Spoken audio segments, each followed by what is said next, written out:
8வது ஊதியக்குழு தலைவர் 2 உறுப்பினர்களை நியமித்து மத்திய அமைச்சரவை ஒப்புதல் வழங்கியிருக்கிறது. அண்மை செய்தியாக பார்த்து வருகிறோம்.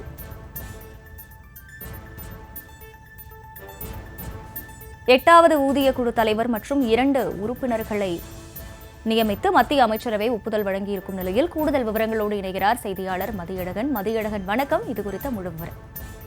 பிரதமர் மோடி தலைமையில் மத்திய அமைச்சரவை கூட்டம் டெல்லியில் நடைபெற்றது. கூட்டத்திற்கு பின்னர் கூட்டத்தில் எடுக்கப்பட்ட முடிவுகள் குறித்து மத்திய அமைச்சர் அஸ்வினி வைஷ்ணவ் விளக்கமளித்தார்.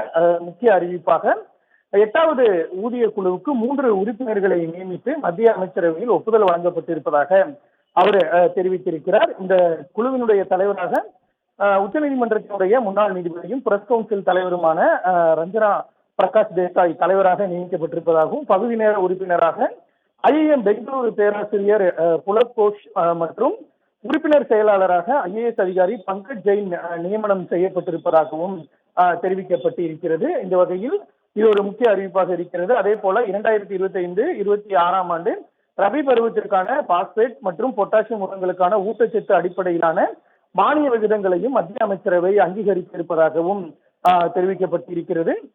குறிப்பாக இந்த 8வது ஊதிய குழுவினுடைய இந்த உறுப்பினர்கள் நியமிக்கப்பட்டிருப்பதன் காரணமாக 50 லட்சம் மத்திய அரசு ஊழியர்கள் மற்றும் 69 லட்சம் ஓய்வூதியதாரர்கள் பயனடைவார்கள் என்றும் மத்திய அமைச்சர் விளக்கம் அளித்திருக்கிறார். விவரங்களுக்கு நன்றி மதியழகன்.